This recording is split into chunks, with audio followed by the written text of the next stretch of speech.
Y arrancamos QR, viernes, día no laborable, mucha sensación de feriado, es cierto, seguramente hace un viernes un poco más relajado, pero como en la Argentina ocurre desde hace mucho tiempo, los viernes o se utilizan para decisiones que después, ¿no? Alguien quiere que los mercados lo procesen un poco mejor, entonces se da un margen entre sábado y domingo, siempre hay algún tipo de anuncio de estas características. Hoy llegamos con el último día hábil antes del cierre de listas, o el último día de la semana antes del cierre de listas, estamos esperando hacia el domingo a ver qué definiciones hay. Enseguida viene Mati Mousset, viene Alan Longi, periodistas que vienen siguiendo con mucho celo, como nos gusta a nosotros, mucho celo el cierre de listas, y vamos a conversar. Vamos a hablar de los espacios, vamos a hablar de las provincias, de los distintos distritos y vamos a hablar de algunos nombres propios que ya han aparecido. Vamos a hablar también de la semana económica del gobierno. No lo vamos a dejar pasar. ¿Qué es lo que ha ocurrido con todo el tema de las tasas? Hoy fue tapa de todos los diarios. Lo que ayer charlamos largo y tendido, tratando de que sea bien pedagógico con Carlos Heller, hoy fue tapa de todos los diarios. Mucho enojo del sistema financiero, de los bancos sobre todo, con el gobierno, porque de alguna manera lo fuerzan a dejar estacionados pesos que los bancos tienen, generando muchos problemas con el tema de la liquidez, con los créditos. En definitiva, el gobierno haciendo todo lo que pueda, interviniendo muy fuerte y forzando situaciones. Un gobierno liberal, libertario, anarco-liberal, forzando con tal de que no se traslade a dólares y que el dólar vaya a la inflación. Bueno, el lunes va a ser un día de... Ahora vamos a hablar con Irina de la causa de fentanilo contaminado, por supuesto, pero quiero decirles que viene Adrián Murano también hoy para charlar con nosotros, también colega, analista político, publicó en julio, el mes pasado, un libro muy interesante, Tiranía 4.0, que tiene que ver con lo que recién conversábamos con Juan Di Natale, una manera de hacer política que se instaló y la bajada es muy interesante, algoritmo de una democracia hackeada.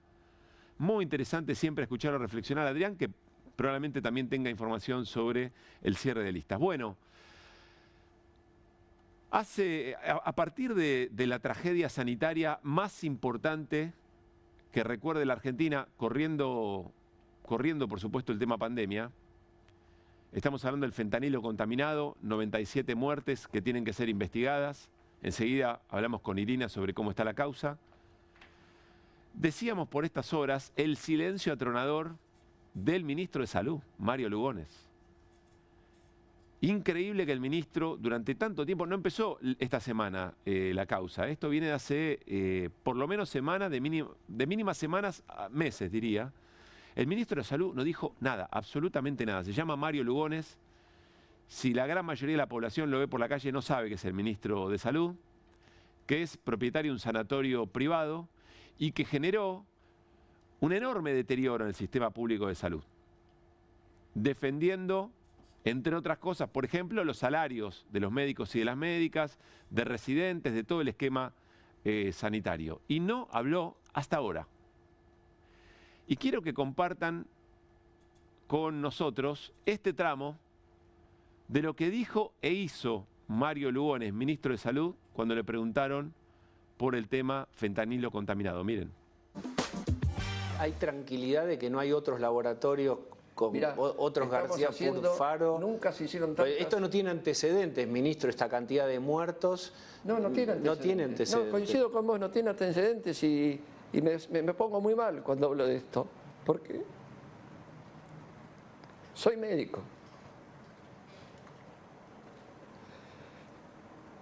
Y es un atentado a la gente. No sé si me explico. Es un atentado a la gente. No tienen derecho a hacer lo que hicieron.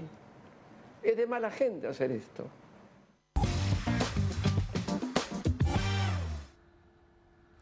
No llore, ministro.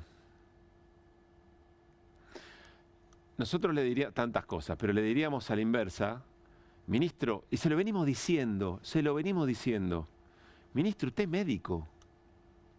Usted es médico. ¿Cómo permitió y fue partícipe de la precarización del sistema de salud público en la Argentina desde que arrancó su gestión hasta ahora? Se lo venimos diciendo, usted es médico.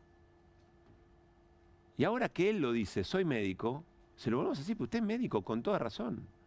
Y además es el ministro del área.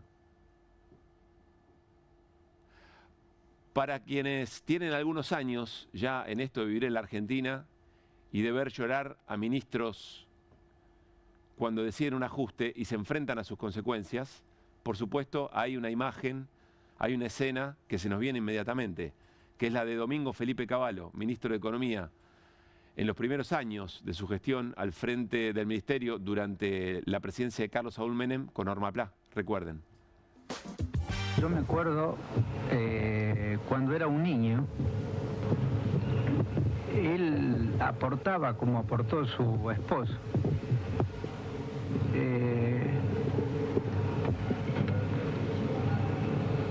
No llore, señor ministro. No llore, tenga fuerza para defender su padre y todo. No llore.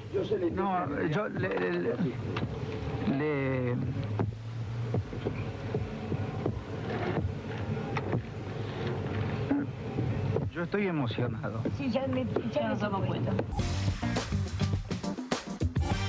Ya nos damos cuenta, le decía Norma Pla, que estaba tratando de calmar al ministro que generaba la política económica que ajustaba de esa manera a jubilados y jubiladas. Es exactamente la misma escena. Ya lo vimos, Lugones, esto. Ya conocemos el chiste. Si no está a la altura de la situación, si su emocionalidad no le permite ver las consecuencias del desastre que está generando, no son solamente, se verá las responsabilidades que tiene el Ministerio de Salud, la ANMAT, por supuesto, el dueño del laboratorio, todo eso, se observarán responsabilidades.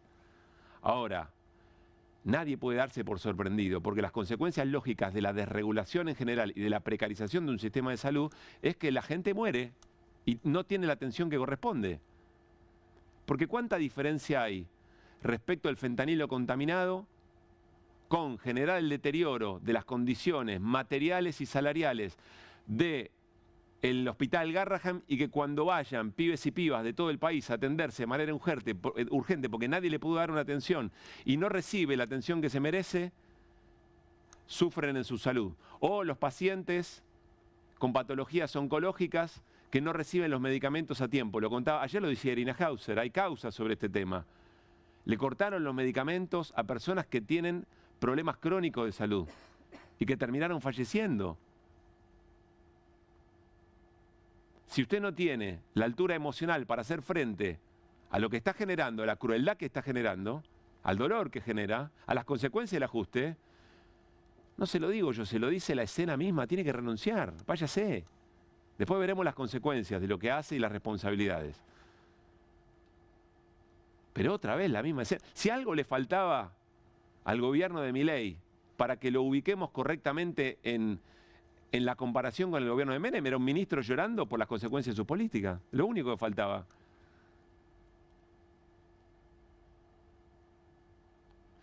Quiero que repasemos otra vez lo que Federico Sturzenegger le dice a Jonathan Viale y a otra colega cuando va a explicar lo inexplicable y lo enganchan en dos cosas, sobre todo con un desconocimiento total de qué se estaba hablando, de cuál era el caso, de en qué momento habían fabricado esas partidas, esas ampollas de fentanilo, y empieza a hacer un malabarismo al aire. No llora Sturzenegger, por ahora no llora Sturzenegger, porque Sturzenegger parece tener un poco más, ¿no? No todo el mundo puede hacer daño, no todo el mundo puede hacerle daño a un prójimo. No todos están preparados psíquicamente para hacerle daño al prójimo. Algunos más que otros, lo llevan de otra manera. Repasemos lo de Sturzenegger y yo les voy a pedir que nos detengamos en algo que no se difundió lo suficiente, en esa misma respuesta. Dale. La desregulación es fundamental, pero también la lucha contra la corrupción, porque en este caso las inspecciones de ANMAT existieron, las fallas críticas las encontraron, pero dejaron seguir produciendo al laboratorio. No es un tema de que estaban saturados de trabajo. Sí, allá en el 2020, ¿no? Ahora, ella dice, en noviembre, digamos, noviembre 2024. Lo que pasa es lo que hizo el gobierno me estás hablando de noviembre del 2024, que era la cosa, Sí. definió los productos que le parecía que era inapropiado y eso los retiró del mercado, ¿no? Entonces que no era, quizás, vos me decís, no era toda la paleta de productos que producía ese laboratorio. Claro, pero encontraron fallas críticas que, según el manual del propio ANMAT, son justamente causales de clausura y aún así no los clausuraron. Solo hicieron el recupero. Tu pregunta es ¿por qué no cerraron HLB Pharma? Quizás podés, digamos, preguntar, quizás es una cosa bastante técnica para preguntarle al ANMAT, pero entiendo que depende, digamos, de la criticidad en los procesos de los distintos procesos productivos de los distintos medicamentos, ¿no? Pero perdón, también digo, hay un tema central. Páralo ahí un segundito, ahora volvemos. Hasta acá, todo evidente, el malabar que hace, no le da vergüenza, insisto, hay emocionalidades distintas para manejar los efectos de la crueldad, del ajuste, de la motosierra. Y Sturzenegger da muestra de que no sabe ni de qué están hablando. Pensaba que la ANMAT del 2020 era donde se había generado esas alertas respecto del laboratorio. Jonathan Viale, que le agarra un ataque de periodismo, le dice, no, es el 24, se equivocaron, ¿no? ¿Vieron cuando un jugador de fútbol la mete adentro, me patea afuera y viene haciendo todo lo contrario y se equivocó? Sturzenegger trata de arreglarlo, nos toma por estúpidos. La criticidad del... Nada, venía diciendo del ANMAT del kirchnerismo, todo el ANMAT de usted, Sturzenegger, de usted y del ministro Lugones y de todo su gobierno. Insisto, después se verán las responsabilidades, tampoco es para andar escapando a la complejidad que tiene una causa de estas características. Hay que ver si esas bacterias fueron las que generaron esas muertes, qué pasó en la ANMAT, si tenía las alertas, cuál fue el elemento por el cual ese laboratorio siguió proveyendo medicamentos, por qué no se frenaron las partidas antes. Todo eso se tiene que averiguar. Ahora lo hablamos con Irina en cómo está la causa. Ahora, lo que hace Sturzenegger es una vergüenza total. Da vergüenza ajena. Lo sobrelleva un poco mejor, porque evidentemente tiene otra cosa dentro de Sturzenegger que no es la que tiene Lugones. Que en el momento que decide, probablemente alguien le dijo, che, tenés que salir a hablar. No se la banca y se pone a llorar. Genuina o no genuinamente, pero toma la decisión de ponerse a llorar en cámara, como Cavallo en los 90 frente a Norma Pla. Ahora, quiero que escuchen lo que sigue en esa respuesta. Hasta ahí la respuesta que más conocimos. Pero escuchen lo que sigue, porque lo que sigue es determinante para entender de qué se trata el gobierno de Javier Milei, de qué se trata haber votado y haberle dado acceso a la presidencia, a la conducción del destino de un país, a alguien que siempre dijo que venía a ser el topo para destruir el Estado. Escuchen. Yo siempre lo digo, las regulaciones buscan protegernos, son un problema si buscan protegerte y no lo hacen por un tema de corrupción, porque en realidad te terminan dejando hasta más desguarnecido, ¿correcto? Claro. Y también recordemos que las regulaciones siempre son como un vehículo para la corrupción. Esto chiquitito me parece sumamente importante y me parece que es la esencia de todo. Después de decir cualquier barbaridad, Sturzenegger dice, espera, pero yo vengo acá a salvar mi dogma. Como diciendo, bueno, los procesos, habría que preguntarle bien a alguien que conoce, pero espera, las regulaciones son un problema. Porque cuando la regulación falla, dice Sturzenegger, entonces vos estás más desprotegido. Es decir, si hay algo que te tiene que proteger, vos te relajás. Entonces cuando falla, sufrís las consecuencias. ¿Cuál es la opción? Que no haya regulaciones. Entonces lo arreglamos par a par. ¿Qué es lo que dijo? Lo arregla el médico, suponemos que con el laboratorio o con el paciente. En el fondo lo que decíamos ayer, ¿no? La lógica no la banca un pibe de 10 años. Porque si un semáforo falla y hay un choque, la respuesta no es sacar todos los semáforos y que cada uno se arregle. No, la respuesta es hacer que eso funcione un poco mejor. Pero hay otra cosa peor. ¿Ustedes se acuerdan la imagen de Milei respecto a Al Capone? ¿Qué decía Milei? Al Capone es un héroe.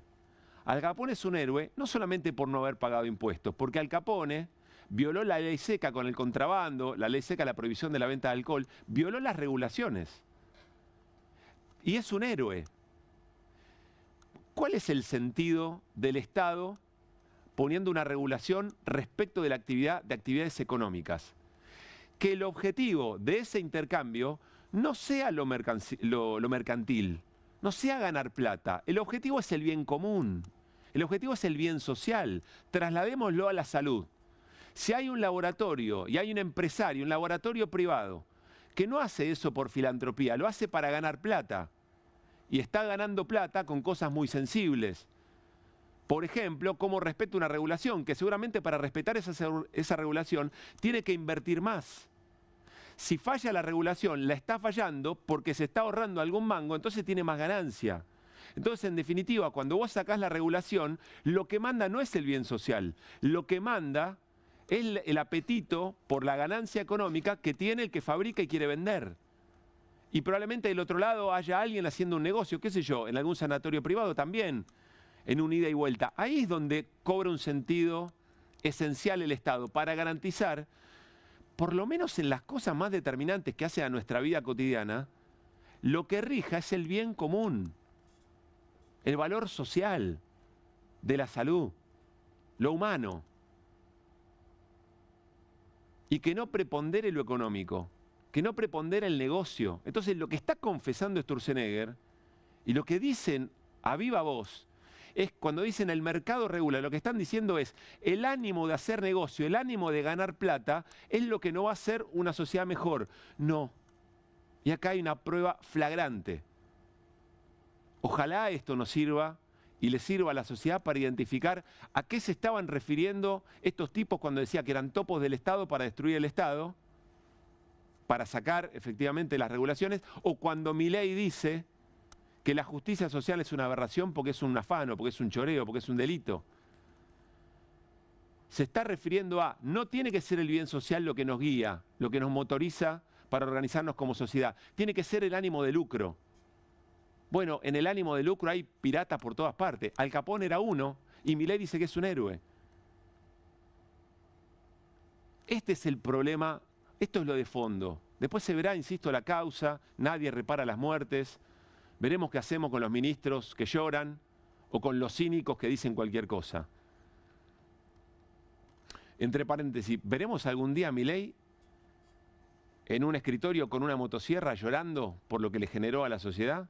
¿En algún momento será ese su escape para sobrevivir al daño que genera? No lo creo, porque insisto, para generarle daño al otro hay que ser especial, ¿eh? No cualquiera puede hacer estas cosas, no cualquiera. Y no te salva ser médico, ni el juramento hipocrático, evidentemente, Mario Lugones. Arrancamos, que vuelvan las ideas y lo hacemos con las voces del día.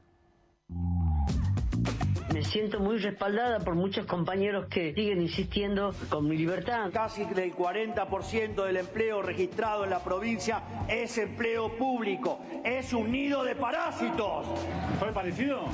Bueno, no hace falta presentación, pero soy Francisco Adorni. Vos venís trabajando en la administración pública. Desde mi inicio de vida laboral. Hice toda mi carrera administrativa en la provincia durante 20 años y de todo. Hoy tenés un Congreso que lo que quiere voltear al presidente, que se le vaya mal. Entonces decís, ¿cuál es la tasa de equilibrio de eso?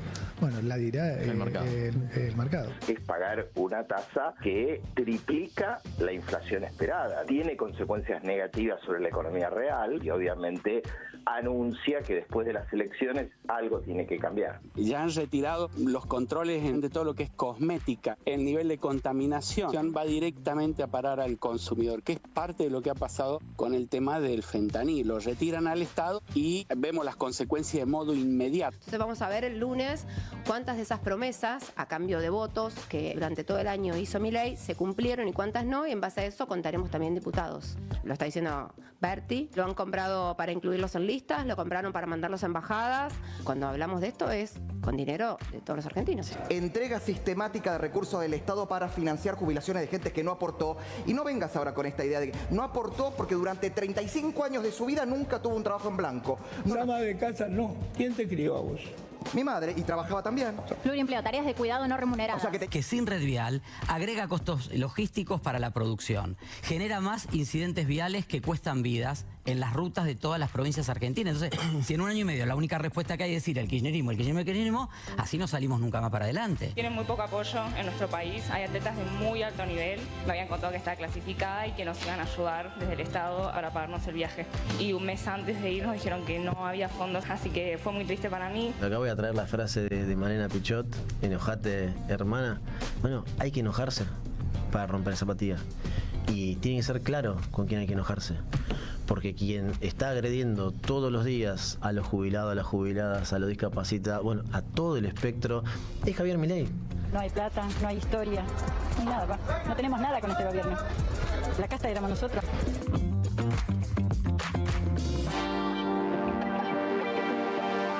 Buenas noches y bienvenidos y bienvenidas a QR.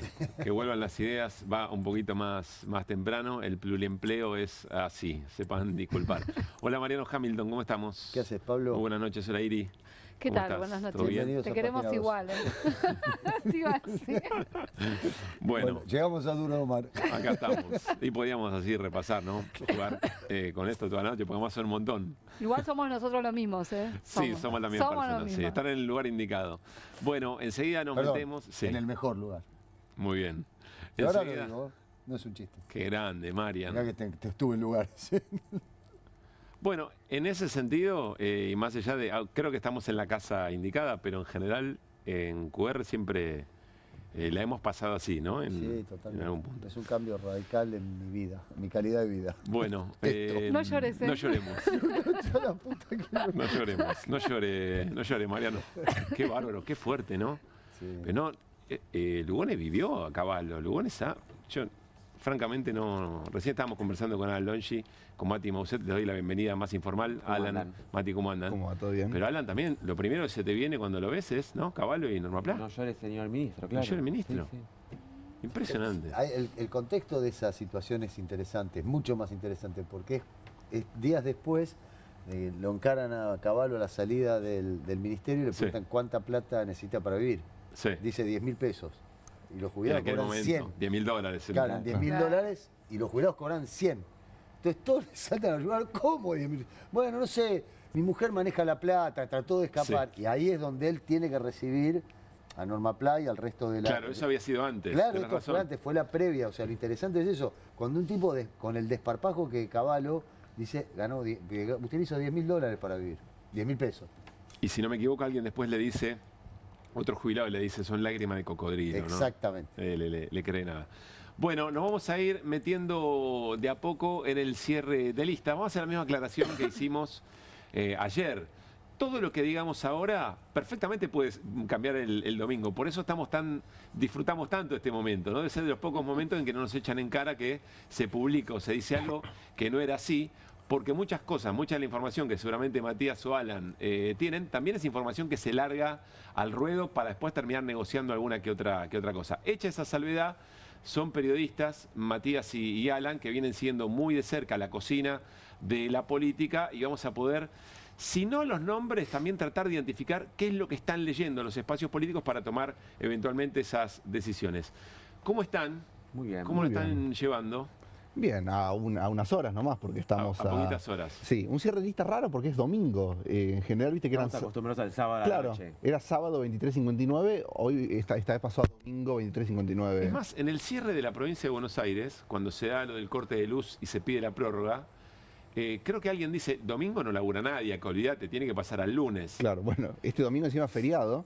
Claro, 17 de agosto. Claro, se supone que va a laburar la justicia electoral recibiendo todas las listas. Así es. Que cuenta con grupos electrógenos para evitar cualquier corte de luz. En la provincia y imaginamos que en todo el país, ¿no? Que en cada al menos en la provincia de Buenos Aires. Está muy bien.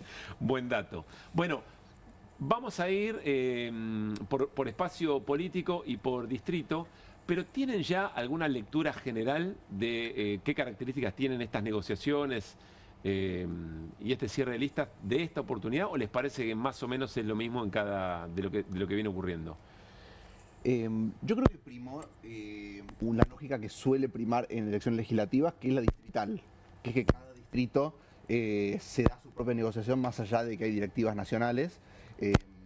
Uno ve que en algunos distritos se arman determinadas alianzas, en algunos lugares la Libertad Avanza abrochó al PRO, en otros lugares abrochó a la Unión Cívica Radical, en otros lugares va solo con listas puras.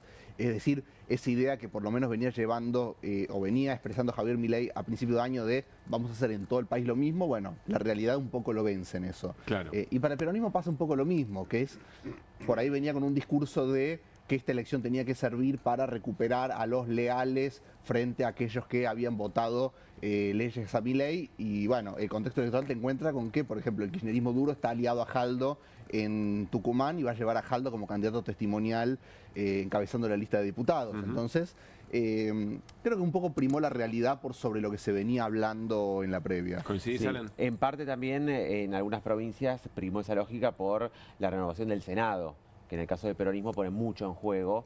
Y en la Cámara de Diputados, bueno, la cuestión es diferente. También en la provincia de Buenos Aires hay una diferencia bastante clara, me parece, en lo que fue el cierre de listas bonaerense local. Habida cuenta que no está en este momento en discusión, me parece, la lapicera, como sí ocurrió en la elección local, donde había mucha más tensión entre el sector de Cristina y Axel, y en esta negociación está mucho más corrido el gobernador, como que ya en este caso a las figuras nacionales del Partido Justicialista son las que tienen que terminar de poner y de definir cómo se compone la nómina. ¿Pero él no es una figura nacional, el gobernador? Al menos, no, o sea, en este escenario se ha corrido esta última semana y este último tiempo de lo que es la discusión específica de quién tiene que encabezar la lista en la provincia de Buenos Aires, que no es lo que había ocurrido en la elección local, insisto, cuando insistían por un rol gravitante. Claro, quizá parte de la negociación, algo más de injerencia de Kicillof en la provincial, en la nacional por ahí cambia un poco la cosa. Se me ocurren 4 elementos muy de fondo, que si quieren los vamos hablando a medida que vamos repasando espacios políticos y nombres. Uno es el solapamiento, ¿no?, de la provincial con la nacional, y eso genera, más allá de la confusión en la ciudadanía, seguramente negociaciones cruzadas. Pienso en el tema del ausentismo, que está muy de fondo. Pienso también en la Libertad Avanza y su relación con el PRO, que también eso está allí, y finalmente, bueno, la discusión de liderazgos que hay dentro del propio peronismo. Se me ocurre que todo esto está jugándose también. Podríamos agregar un quinto elemento, que es si hay espacio para algo en el medio, eventualmente o no. ¿Con qué arrancamos, Juli? Ciudad de Buenos Aires, la Libertad Avanza. Arrancamos con con este espacio. A ver, tiramos nombres para provocar un poco y ustedes dirán si lo tienen, si no lo tienen. Patricia Bullrich y su candidatura ya está confirmada, la confirmó hoy Patricia Bullrich, ¿no? Y aparece Agustín Monteverde como segundo, que entiendo yo es un economista ortodoxo, digamos, ¿no? Se hablaba de que un economista tenía que acompañar a Bullrich. Sí creo que le va a dar un poquito más de volumen al discurso, que uno ya lo ha visto en la campaña presidencial, es quizá el punto más flojo que tiene Patricia Bullrich. El momento de hablar de economía. Tenés razón, claro, en la campaña nacional hizo agua por todos lados. Sí, y tuvo que ese rol lo cumplió Melconian en aquella campaña, en este caso Melconian obviamente en otra vereda política.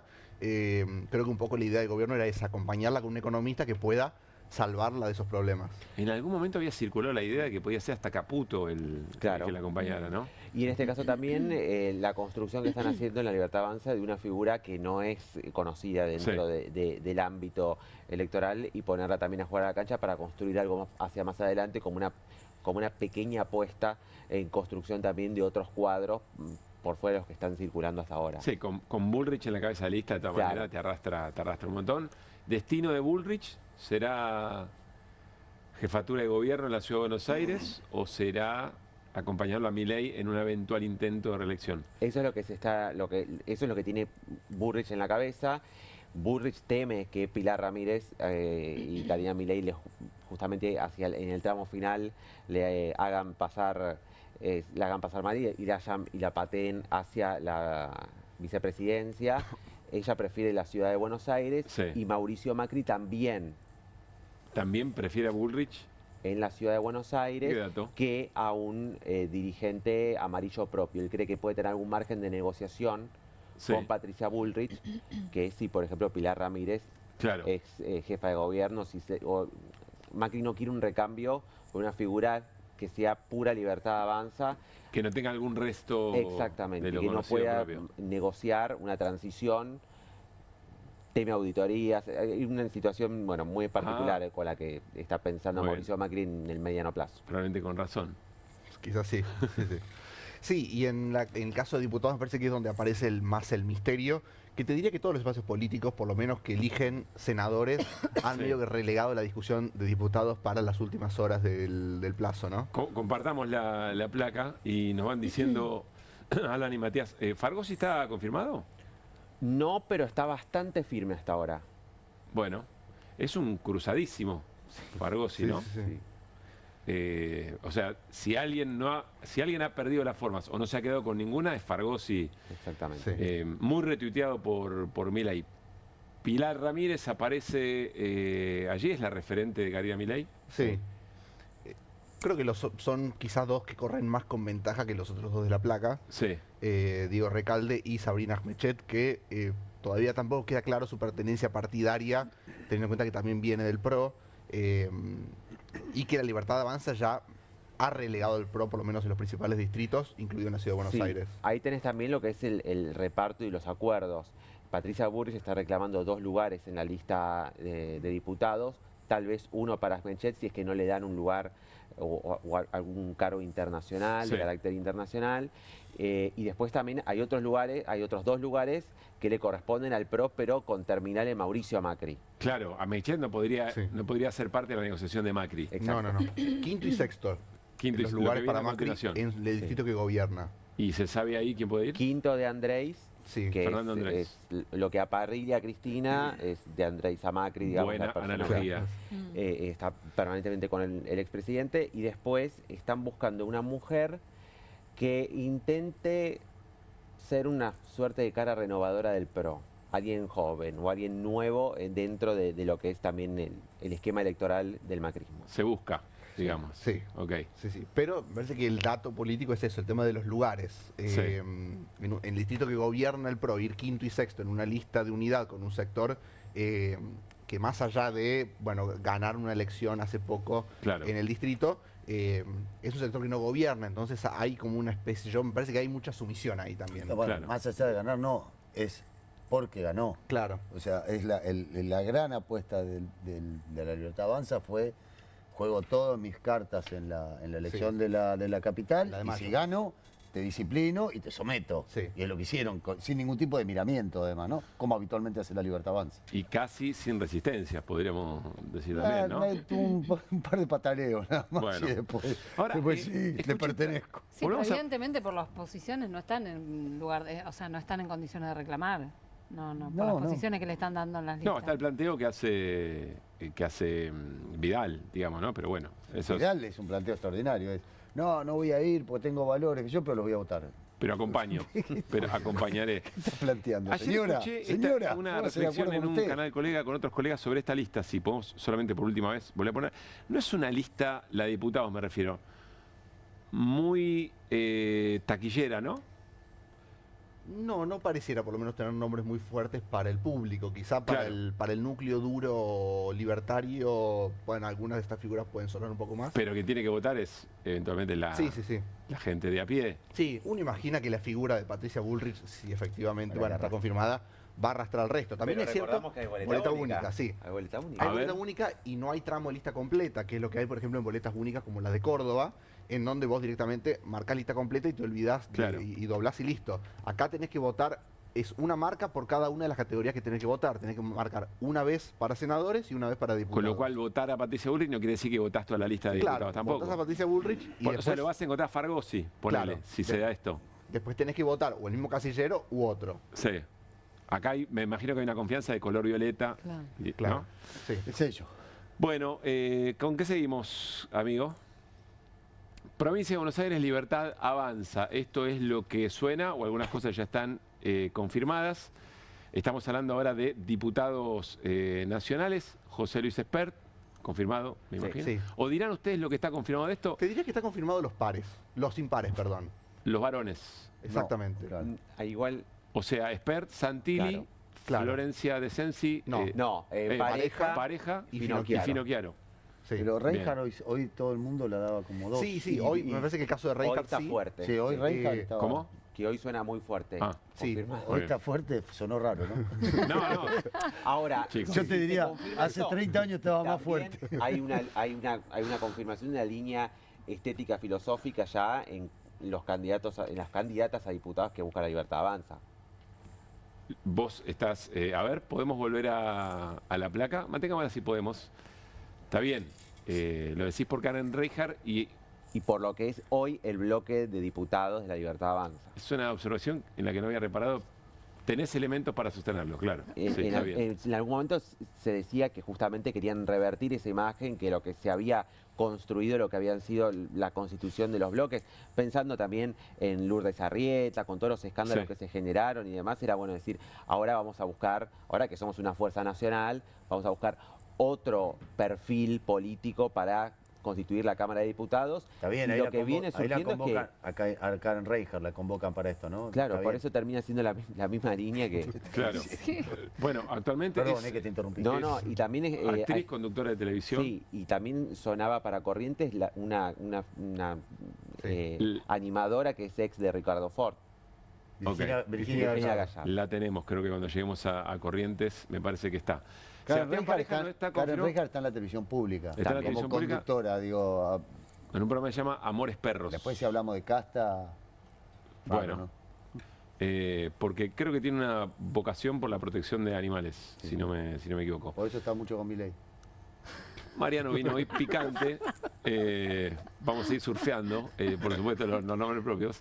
Bueno, Sebastián Pareja es el armador de Karina Milei. ¿Está confirmado o todavía no? No confirmado al 100%, pero la idea de La Libertad Avanza es que es un poco esto, el armador en la lista. Muy bien. Bueno, seguimos. Vamos con Fuerza Patria y nos vamos ahora, ¿qué nos quedamos? ¿En Provincia de Buenos Aires? No, Ciudad de Buenos Aires. Acá me parece que hay grandes incógnitas. Que Mariano Recalde es el candidato a senador a renovar su senaduría. Es un hecho. Sí. Es un hecho. Sí.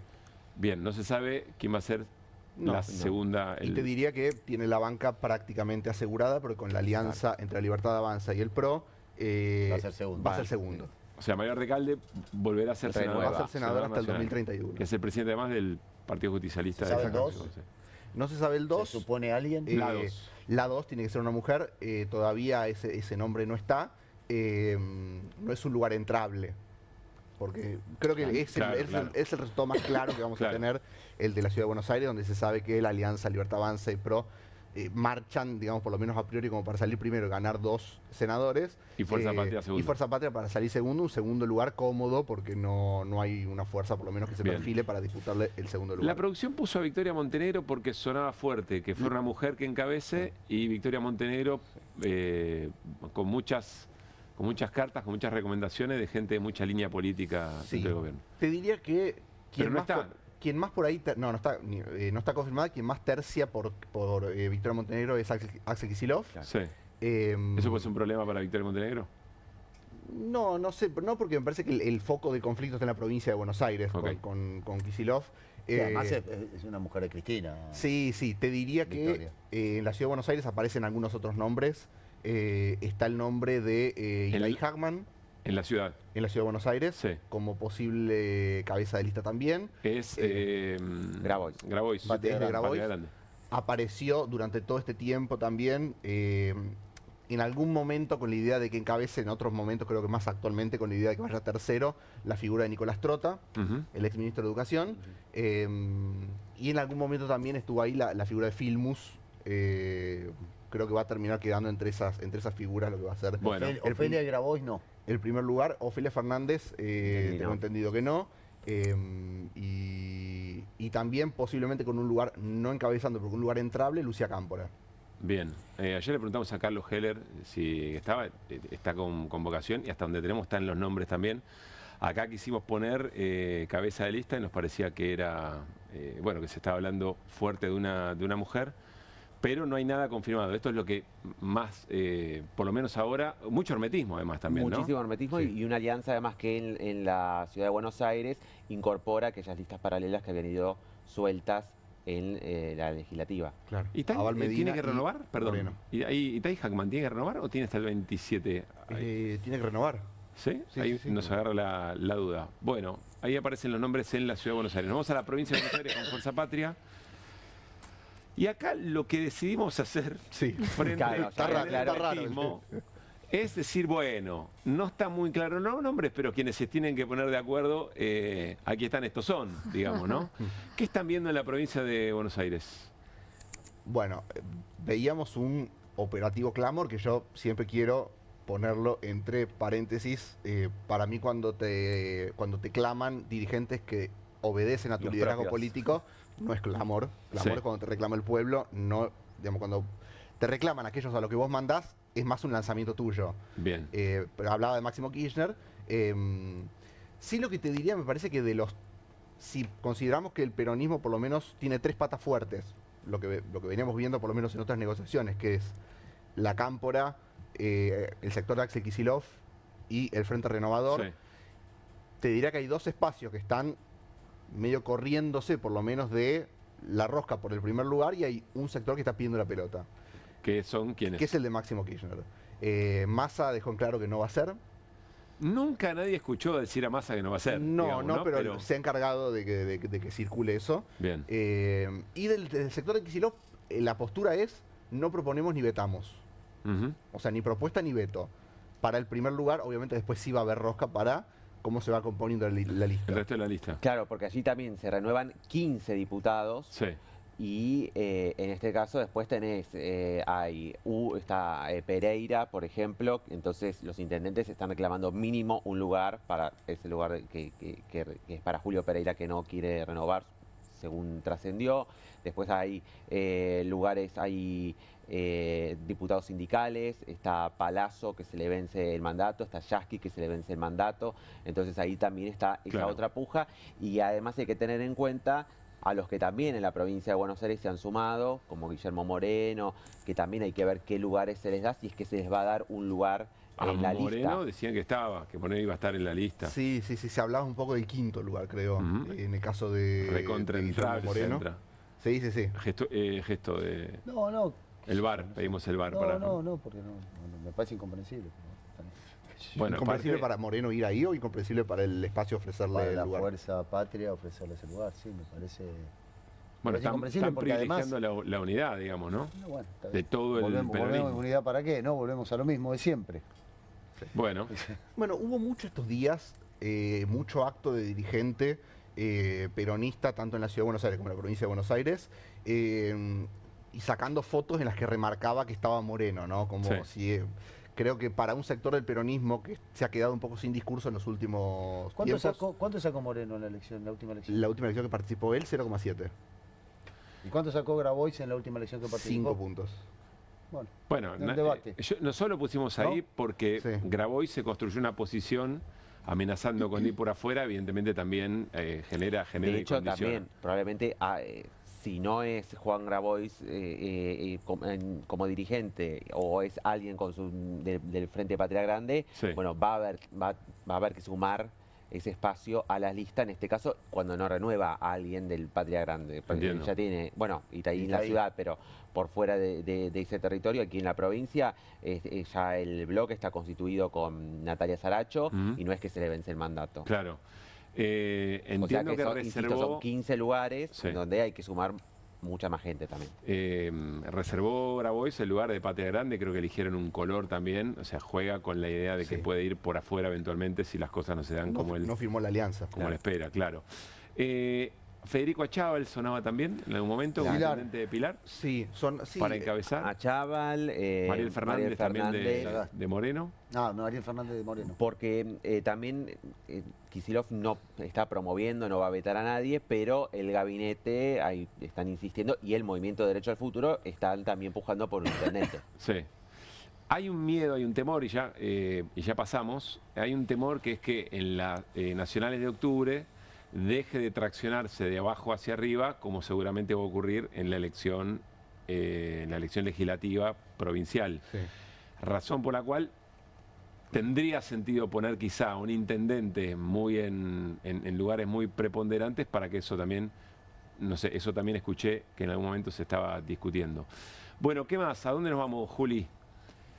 Nos vamos a la provincia de Córdoba. No va a ser muy exhaustivo, pero sí pedirles alguna mirada sobre lo que está ocurriendo, en este caso en la Libertad Avanza. Gabriel Bornoroni, que es el actual titular de la bancada en Diputados de la Libertad Avanza, Laura Rodríguez Machado, y aparece Luis Juez. ¿Qué están viendo en esta escena? No, Juez no va a jugar con su nombre porque le quedan todavía mandato en el Senado. Probablemente ponga alguno de su espacio político, que es el Frente Cívico en Córdoba, en la lista. Te diría que primero y segundo lugar lo tenés ahí en la placa. Gabriel Bornoroni y muy probablemente Laura Rodríguez Machado, pedida por Patricia Bullrich, sea la segunda. Bien. Bueno. Y acá se ha confirmado hace unos minutos, unas horas nomás, que el tercer lugar que le habían ofrecido a Rodrigo de Loredo, finalmente de Loredo no lo acepta. Con un video, ¿no? Como candidato a diputado nacional. Claro, con un video indignado de Loredo, ¿no? Estaba indignado. Pasó algo con De Loredo las últimas semanas, que es que él pedía el primer lugar, le ofrecían el tercero, después él amenazaba con ir por el radicalismo, en el radicalismo le plantearon una interna, él no quiso dar la interna, se fue del radicalismo, de la Libertad Avanza le dijeron ahora el tercer lugar no te lo damos, después finalmente, bueno... Hoy además judicialmente está vedado, no puede presentarse por el radicalismo. Claro, va Mestre por el radicalismo, Sí. eso está confirmado. La exintendente de la ciudad de Córdoba. Y lo último que sucedió fue que a De Loredo le dijeron, bueno, te damos el tercer lugar finalmente, pero a cambio de que firmes un compromiso De votar todo, público de votar absolutamente todo, por los 4 años de mandato, todo lo que te diga la Libertad Avanza. Y eso es lo que De Loredo entendió que era una humillación y lo rechazó, por eso no quedó en la lista. Que es bastante parecido a lo que hizo, a lo que viene haciendo De Loredo en el diputado. Pero o sea, si me lo decís, lo hago no. pero no firmo. No firmo. Claro. No, pero además, eso es una humillación. Todo lo anterior no. Y todo lo que va a pasar tampoco. No, aparte, pasa algo, De Loredo quiere ser gobernador en 2027. Sí, también lo dice en el video. Y me parece que lo que él piensa es, si fracasa el gobierno de Javier Milei, él no quiere quedar pegado a ese fracaso y quiere poder despegarse a tiempo antes de que venga la elección provincial de Definamos Córdoba. a tiempo, ¿no? En el caso Exactamente. de Loredo, pero está muy bien. Ahora, en algún momento, no va a pasar ahora, pero se imaginan si Luis Juez encabezaba, iba a tener que enfrentar a Schiaretti. Recuerden ustedes, Luis Juez dice que Schiaretti le robó una elección en la provincia de Córdoba, la elección de 2007. Hubiera sido también muy interesante ver eso. Bueno, ¿qué más tenemos de la provincia de Córdoba? ¿Nos quedamos en Córdoba? No, porque pensé que íbamos a ir Santa Fe. Bueno, después volvemos sobre Natalia de la Sota, etc. Santa Fe, La Libertad Avanza, Romina 10. Confirmada. ¿Confirmada? Confirmada. Fuerza Patria, ¿qué es lo que está pasando acá si hay una discusión entre Agustín Rossi y Eduardo Tonioli? Desde el, ¿Cómo están viendo PJ, esto? desde el PJ de Santa Fe lo que dicen es que va a ser Agustín Rossi. Sí. Pasa que hay muchos sectores que están quejándose, entre los cuales no solamente está el movimiento de Evita de Eduardo Tonioli, sino que está una figura fuerte como Monteverde, que también está pujando por que el primer lugar sea para Eduardo Tonioli. Y además que justamente tomando la figura de Monteverde y lo que ha generado la renovación en el peronismo santafesino, también dice, hay un reclamo y hay respuestas muy claras cuando se le hace lugar a esa demanda de la ciudadanía, que es mínimo unas nuevas caras con otras propuestas. Entonces, ¿por qué insistir con Agustín Rossi en el planteo que también se le hace a este dirigente? Bueno, en desarrollo esto, más allá de lo que dice en el PJ, yo quiero insistir en la charla con Mati Mousetti y con Alan Longi, que lo interesante más allá de los nombres propios es conocer cuáles son las dinámicas de cada espacio político para pensar qué es lo que van a hacer, porque ahí también uno puede intuir una lectura de la sociedad, una lectura del momento, me parece que eso es muy rico. Gisela Scaglia, que es la vicegobernadora de la provincia, va por Provincias Unidas. Pero esto es senador. Esto es diputado. No, diputados nacionales por Santa Fe. Gisela Scaglia, vicegobernadora, como bien decías, confirmada, va a encabezar la lista de Maximiliano Puyaro. Muy bien. Bueno, seguimos con Ciudadanos Unidos. Estamos hablando entonces de la Ciudad de Buenos Aires. En este tercer espacio, si es que existe, vamos a ver qué volumen tiene. Es al revés esto. Esto es al revés. Sí, Senado, Facundo Manes, diputado Martín Lusto. Muy bien, ya confirmado esto. También. Todo por la Ciudad de Buenos Aires, Manes que cruza de la General Paz. Claro, Manes pasa de la provincia de Buenos Aires hacia la ciudad de... Fue la forma de resolver la interna que estaban teniendo entre Randazzo y Manes por quien encabezaba provincia. Finalmente dijeron, bueno, ¿cómo resolvemos esto? Y bueno, que uno se mude. Y esto detonó el preacuerdo que había con Larreta, que finalmente se fue a apoyar a la coalición cívica. Muy interesante. Estaban elaborando un arreglo y acá se detona. Sí. Bueno, interesante cómo está el radicalismo con Randazzo a la cabeza en la lista de la provincia de Buenos Aires, pero eso lo vamos a hablar en un ratito nada más. ¿Qué más tenemos? Perdón, ¿a Lustó se le termina el mandato? Sí, se le termina el mandato del Senado. Vamos a la provincia de Córdoba y ahora sí, vamos a meternos en Provincias Unidas. Y acá aparece, por Provincias Unidas, Juan Schiaretti encabezando y Natalia de la Sota, que genera todo un gran revuelo porque en las últimas mediciones aparece midiendo y mucho, es decir, le saca mucho eventualmente al cordobesismo, peronismo cordobés o como ustedes quieran llamarlo. ¿Qué están viendo acá? Sí, en este momento hay preocupación en el gobierno de Córdoba por la figura de Natalia de la Sota, que es diputada por el bloque del cordobesismo. Sí. Tuvo un encontronazo hace unos meses, creo que fue los últimos meses de no buena relación con el oficialismo provincial y finalmente se abre, se le vence mandato a Natalia de la Sota, necesita renovar. Sí. ella medio que, por lo menos su espacio lo da por descontado, que va a renovar, necesita un 8% aproximadamente para ganar un diputado, pero las mediciones la están dando por arriba del 15%, algo que empieza a preocupar también al espacio de Pero todavía en negociaciones puede llegar a integrar la lista de Schiaretti, ¿o eso está detonado por completo? No. Legalmente sí, digamos, pueden meterle en la lista, pero ya está, digamos, si tenés confirmado Schiaretti primero y aparentemente la segunda va a ser Miriam Prunotto, que es otra vicegobernadora que sale a jugar en esta elección, ya no hay lugar para... No, pero más allá del lugar es una cuestión que tiene que ver con lo político. Sí. O sea, están, Schiaretti y Natalia están completamente alejados. De hecho, el derrotero de lo que son las votaciones de Natalia de la Sota dan cuenta de eso. Siempre votó en un mismo sentido, mientras el cordobesismo zigzagueaba. Claro. En función de esas encuestas hay dos datos que van más allá de los nombres propios, pero si esto se da de esta manera, la Libertad Avanza podría tener una muy buena elección, podría puntear, digamos, en la provincia de Córdoba, pero el número era cerca del 30%, más o menos. Que es un número para la Libertad Avanza, me animo a decir, bastante escaso, ¿no? Más allá de que gane. Hay mucha dispersión de candidatos fuertes también. Claro. Vos tenés a Bornoroni, que quizás no es tan conocido para el común de la gente, pero lo tenés a Juan Schiaretti, tenés a Natalia de la Sota, tenés a Ramón Mestre, ex intendente de la ciudad, que va a ir por la UCR con la lista 3. Tenés candidatos muy fuertes que van a competir en esta elección. Probablemente vaya Héctor Baldassi por un sector por afuera peleado con el PRO. Quizás vaya el PRO incluso con una lista propia que puede estar encabezada por Agos Carreño o por algún otro dirigente. Estamos hablando de una oferta electoral muy amplia que va a haber en Córdoba. En el caso del PRO podría llegar a negociarse algún tipo de alianza con, o sea, Agos Carreño estaba intentando a De Loredo para traerlo también a su lista. Podría ser casi la única provincia en la que el PRO sobreviva con una lista amarilla pura y además encabezada por un antimacrista. Pero en esos mismos números, PRO y Unión Cívica Radical creo que llegan a los 5 puntos, un poquito más. Sí, 5 o 6 puntos apuntan. Es tremenda esa radiografía. Lo que es interesante es que es como una especie de interna a cielo abierto, ¿no? Es como ver cómo se van cómo es el poroteo para la elección a gobernador dentro de 2 años. Esto es lo que va a marcar esa temperatura. Schiaretti, Natalia de la Sota, Bornoroni. Es una gran pero acá especialmente, porque hay muchos nombres fuertes que sí aspiran a esto, ¿no? En otros lugares no. Y Fuerza Patria, que también tiene su lista propia en este momento. Con Pablo Carro.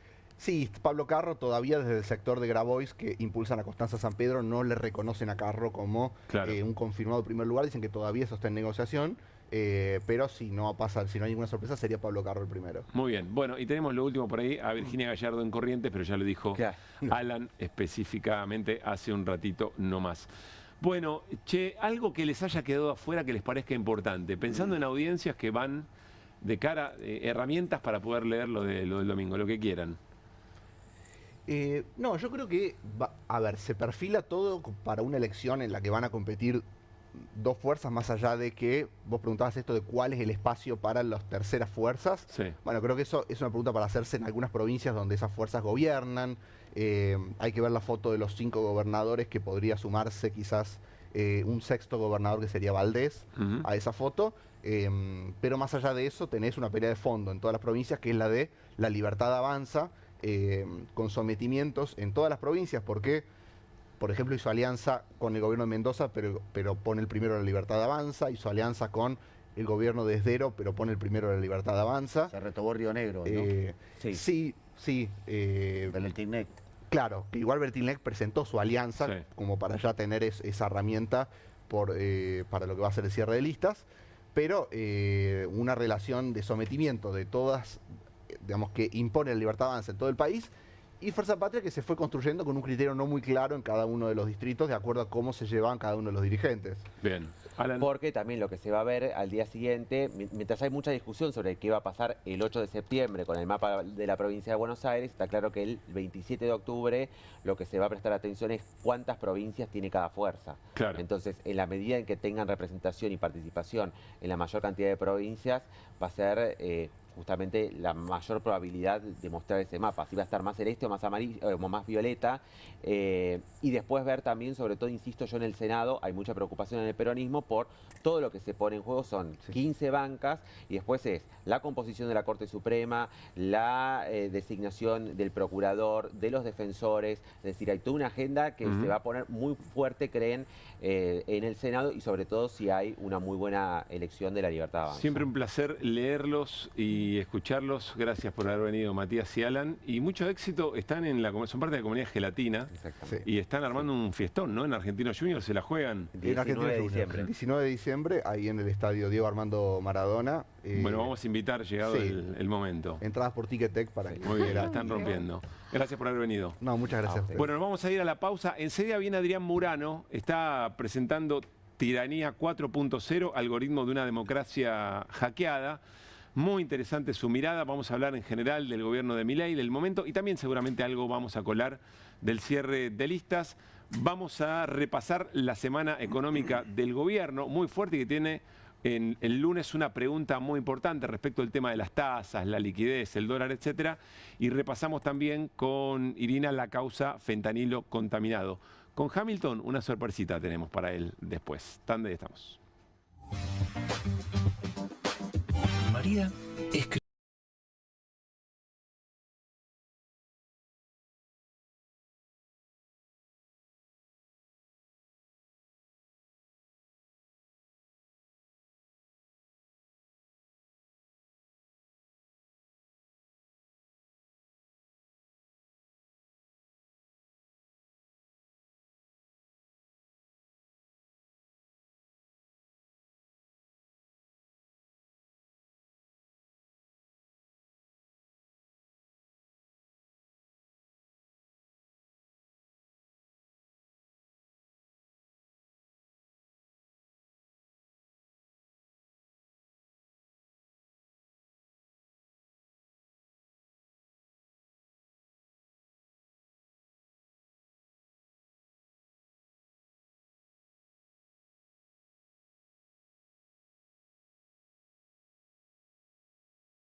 Muy bien, seguimos en QR. Ya está con nosotros el economista del CEPA, Francisco Martinelli Massa. Vamos a repasar la semana del gobierno con nuestra portada de fondo. ¿Qué me importa de los creadores de Todo Marcha de acuerdo al plan? Respecto del momento del plan económico. ¿Se acuerdan que habíamos dicho también, todo marcha de acuerdo al plan o la marcha se acomoda un poquito o el plan se acomoda un poquito a la marcha? En función de esta semana que acabamos de repasar. Francisco, ¿cómo va? Buenas noches. Buenas noches, Pablo. ¿Cómo andas? ¿Todo bien? Bueno, ¿por dónde arrancamos? ¿Por dónde arrancamos? Hay que tener en cuenta algo que es muy importante, que esta semana sucede algo que suele suceder cada 15 días, que hay licitaciones de deuda en pesos. Esto para que se entiende, para que la gente que está detrás de la televisión lo pueda entender. Lo que suele suceder es que el gobierno cada 15 días licita una cantidad de títulos de distintos tipos de tasa de interés, ya sea por inflación, tasa fija, etcétera, para renovar en parte de lo que tiene que le vence también esa misma semana. Entonces, ¿cuál es la preocupación del gobierno? Algo que viene diciendo ya Caputo y que viene diciendo Milei mismo ya el viernes pasado de no hay que aumentar la base monetaria, que es la gran preocupación que hay. O sea, que se seque, lo que dicen, secar la plaza o el apretón monetario. Exactamente. El apretón monetario no lo había escuchado antes. Apretón monetario. Pero hay un problema con estas licitaciones que surgió con el desarme de las LEFI. Quiero hacer una breve introducción con eso y después ir a la semana particularmente. Quiero pedir la primera placa en ese sentido. Sí. Lo que vemos acá son, para que se entienda, los vencimientos de deuda en pesos acumulados para cada uno de los meses de este año. O sea, en realidad, acá en enero se corta para 2026, pero julio, agosto, septiembre. Estamos acá. Claro, estamos en agosto. Acá, la particularidad está en el pre y post LEFI. Es decir, las LEFI funcionaban como un piso para lo que sería las tasas de interés. Sí. Si se fijan cómo estaban funcionando antes, eran 28, se concentraba de mayor a menor, básicamente 28 billones, estos billones de pesos. En julio, agosto, septiembre iban reduciéndose, algunos meses más complicados, otros menos complicados. Después de la licitación, o sea, después de... Perdón, Fran, esto es lo que te marca es el riesgo de que si no se renueva, vos tenías que renovar todo esto. La liquidez, o sea pesos que andan dando vuelta por ahí. Todo el mes tenías que renovar toda esta pelota de pesos. Sí.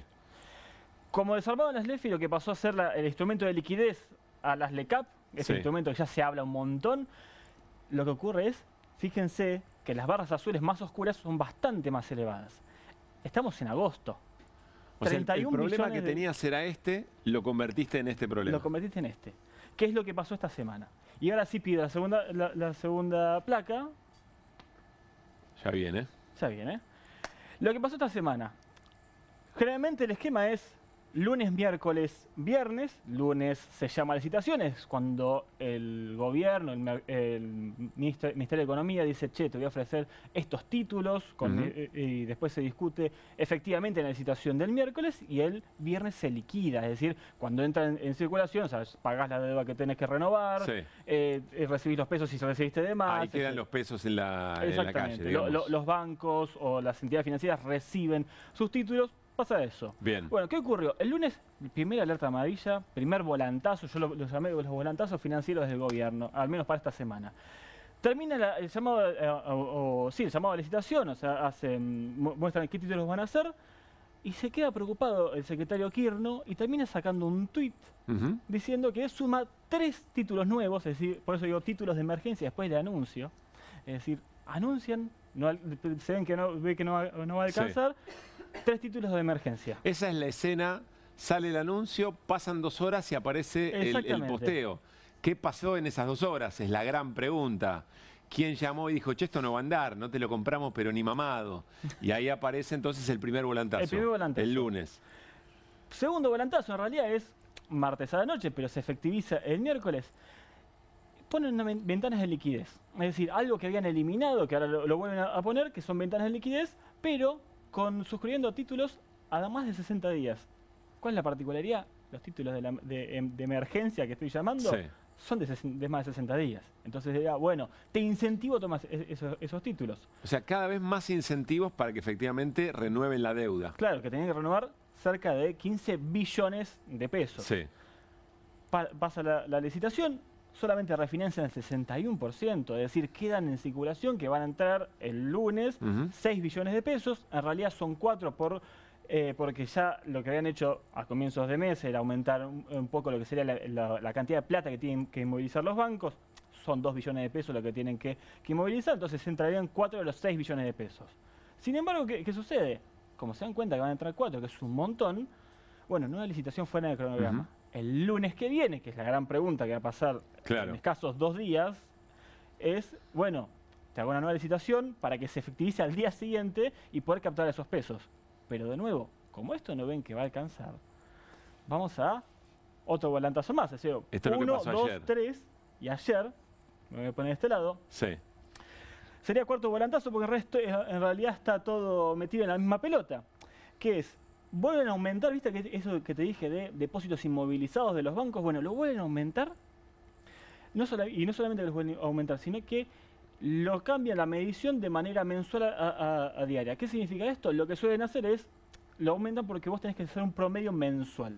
Entonces ahora la medición pasa a ser promedio diario. Entonces te obliga a adelantarlo y no hacer el aumento más llegados a fin de mes. Ayer nos explicaba Carlos Heller, recuerden, presidente del banco Credit Corp, lo que nos decía era, bueno, esto nos pone en un riesgo de incumplimiento muy alto, además de lo forzoso, que es lo que nos está explicando Francisco. Es decir, todos movimientos muy desesperados de un gobierno que ve que nadie le cree en que, o por lo menos nadie le genera interés a recomprar esa deuda. Y algo de fondo, recuerden siempre esto, que si quedan pesos sueltos, el problema del gobierno o el miedo del gobierno es que eso vaya a presionar el dólar. Si presiona el dólar, aparece el problema de los precios, y si aparece el problema de los precios, pues entonces el gobierno no habrá cumplido casi con la única oferta que tiene de cara a la sociedad. Este es el problema que está de fondo, más allá de lo técnico, más allá de lo complejo, y lo que está contando Fran, son cada uno de esos volantazos, es la desesperación. Ahora, Fran, esto no lo leemos solamente nosotros o ustedes los especialistas, esto lo leen los agentes económicos, que evidentemente están viendo el momento del gobierno. Vamos a ver cómo todo esto en algún momento, bueno, se termina reacomodando, más allá de lo que pase el lunes. ¿Y esto qué es? Y esto es último, y que ya me adelantaste la conclusión un poco. Perfecto, que decía acabo de spoilear la columna de Francisco, es mi especialidad. Sí, gracias. Esto, si ven, son 3 licitaciones que hubo desde el 16 de julio, o sea, apenas hace un mes. La del 29 de julio y la de ahora, el 13 de agosto. Estas son las tasas efectivas mensuales de las LECAP que se cotizaron. Fíjense, el azul más oscuro, casi negro, estaba la más elevada, era la 3,3%, y fíjense cómo va aumentando a medida que pasan las licitaciones. Bueno, este es el precio que tienen que pagar. Porque el miedo está, como bien dijiste, es, che, entran 4 billones en circulación. Claro. ¿A dónde van a ir? Lo que se estima, lo que se espera, o lo que cree el gobierno, es, vaya tipo de cambio. Es decir, va a aumentar el tipo de cambio, va a aumentar, entonces lo que quieren hacer es, el precio caro que tienen que pagar es, che, te estrangulo por la movilización de encajes, de depósitos, y te pago al mismo tiempo tasas sumamente elevadas. Claro, que es deuda del propio gobierno, que eventualmente en el momento hay que pagarlo. Gobierno, y que también afecta, y esto hay que mencionarlo, afecta a lo que sería la economía real, porque si vos te querés pedir un préstamo personal, el banco que está viendo esto. Entonces, sí, claro, además una empresa no va a ir a pedir una tasa personal, adelanto, ¿no? El que sea. El banco lo que hace es, che, veo esta tasa. Entonces yo te voy a cobrar una tasa similar para llevarme a la misma rentabilidad. Claro. Si no, ¿para qué te presto? Claro. Bueno, vamos a ver qué es lo que pasa el lunes, la gran pregunta. Pero todo esto queda, insisto, más allá de lo que pasa el lunes, que nos explica Fran, todo esto queda, es leído, es un programa muy serio que tiene el gobierno, que va pateando para adelante. Es una tensión que a veces es difícil de percibir porque nos quedamos muy atrapados con el valor del dólar, va bajando el dólar. Pero esto es eventualmente algo, una olla a presión que genera, como decía Fran también, problemas muy serios en la economía cotidiana, que en definitiva es lo que nos marca la vida. Gracias, Fran. No, vos, Pablo. Bueno, ahí estaba la portada, ¿no? ¿Qué me importa de los creadores de Todo Marcha de acuerdo al plan? Una comedia como las de afuera para estallar como una pyme. Enseguida charlamos con Adrián Murano, ya está con nosotros nuestro colega. Vamos a hablar de su libro, Tiranía 4.0, pero vamos a ver también qué está viendo frente a esta situación del propio gobierno, de lo económico. ¿Cómo está viendo la elección? ¿Qué es lo que puede pasar en las próximas semanas? Saben que todos los días Compartimos las ofertas bomba de Ribeiro en su nuevo marketplace. Hoy la cocina se llena de sabor. Escuchá, Mariano, la paellera eléctrica Valencia Kanji está 17% off. Te encanta cocinar. Ahora en 39.999 pesos y lo mejor te la llevas en 6 cuotas sin interés de 6.666. Gran capacidad, distribución uniforme de calor, revestimiento antiadherente para preparar paellas, guisos y mucho más de forma práctica y deliciosa. Hacernos esto a esta hora sin haber cenado no está nada bien. Y además recuerden que el envío es gratis y con reintegro, Mariano. Siempre tenerlo en cuenta, entra a ribeiro.com.ar y llévatela ya mismo. Me genera mucha alegría poder saludar al señor Adrián Murano y que esté con nosotros en este viernes por la noche. ¿Qué haces, Adrián? Hola, Pablo, Mariano, Irina, ¿Cómo estás? andan? Bien, bien, bien, muy bien. Gracias por venir. Con el librito bajo el brazo, todos hemos estado, ¿no? Con un librito bajo el brazo, en este caso, bueno, uno nuevo. Y voy a decir muy necesario para tratar de entender bien qué es lo que está pasando y cómo nos la vimos venir. Voy a cometer otra infidencia segunda de la noche. Nos pasamos cerca en varios medios en los que trabajamos a destiempo, donde coincidimos en que somos papis del IVA. Con lo cual hay como hay como un afecto especial del Instituto Vocacional de Arte. Le mandamos un gran abrazo a esa comunidad, siempre en la pelea como siempre. Bueno, vamos a arrancar por el libro, si te parece, porque creo que nos va a llevar a la escena hoy. ¿Por qué elegiste este título? ¿Por qué Tiranía 4.0? ¿Y qué querés contar? La Internet 4.0 es la Internet de las cosas, la Internet de la inteligencia artificial. Es la de ahora. Hubo distintas instancias de la Internet en función de su evolución.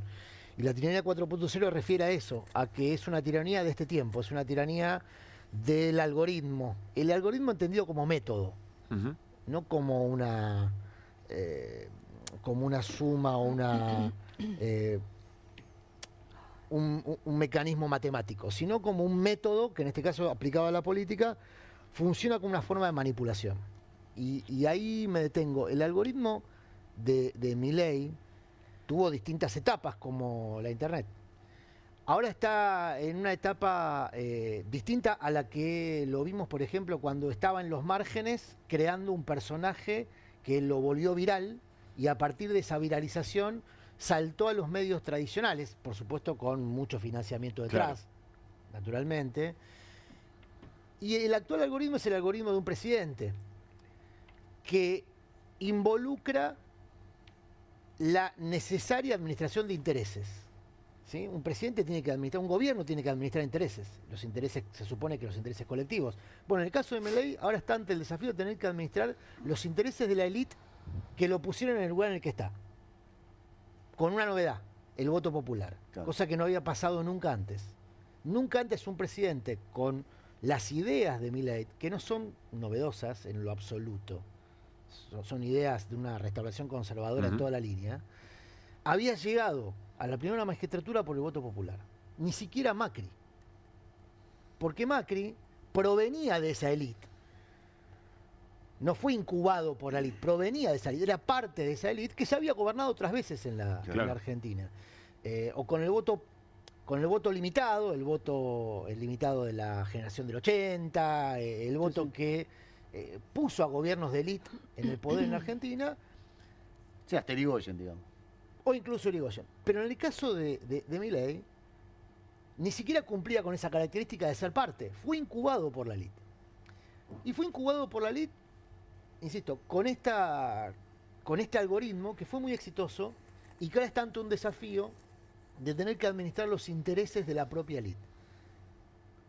Veíamos noticias de estos días, no está en el libro porque el libro cerró hace un tiempo, pero hace un par de días Gustavo Orocopatel, ex rey de la soja, hombre muy escuchado en el Círculo Rojo.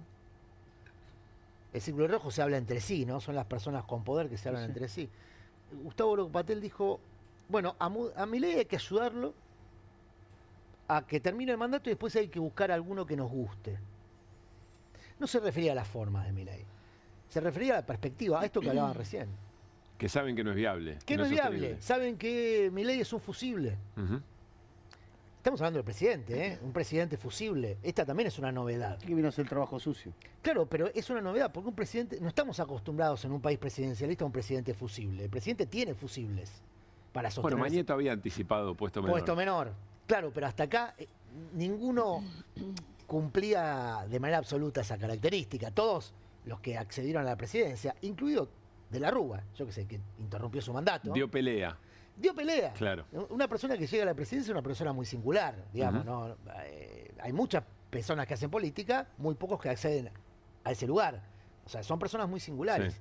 En principio tienen una alta estima de sí mismos, digamos, como para que tributar a otro. De hecho, bueno, Milei tributa a otros. de hecho, Milei dice, yo cuando termine, esto para mí es un trabajo, cuando termine me quiero ir al campo con los perros. Sí. Es el trabajo más jerarquizado que tuvo en su vida empresarial, que fue bastante modesta, por cierto. Era un consultor, lo tenían haciendo cuentas para, como él dice, hacer plata sin... Aún en crisis.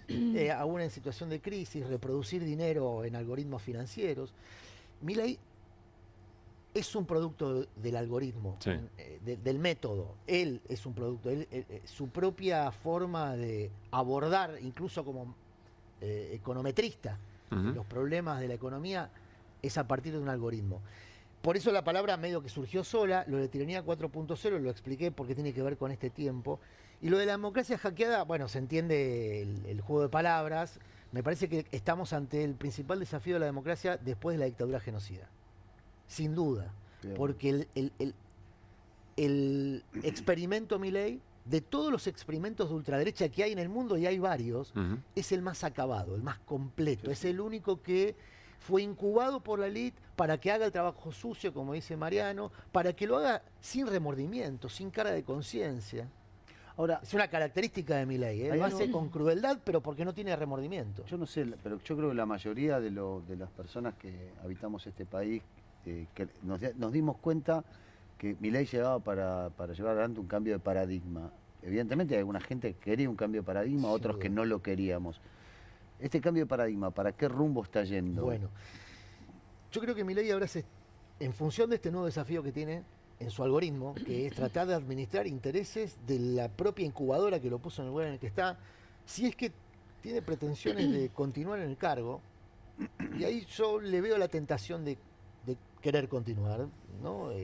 Porque está bueno. Que vamos allá de decirlo, porque está claro que un presidente en funciones, cuando tiene 2 años de mandato, tiene que decir que quiere, porque tiene que vender expectativas. Naturalmente, ¿no? Pero él fue y vino con eso. Dijo lo que planteó Mariano: yo termino mi mandato y me voy. Alguien le habrá dicho, che, sos un patorrengo, si decís eso y no vas por la reelección, te quedaste sin poder. Entonces reperfila y dice, no, voy a ir por la reelección sin haber pasado por la elección de medio término. También es un exotismo. Pero me parece que Milei está tentado efectivamente con quedarse, porque también él tiene una mirada mesiánica de su propia gestión.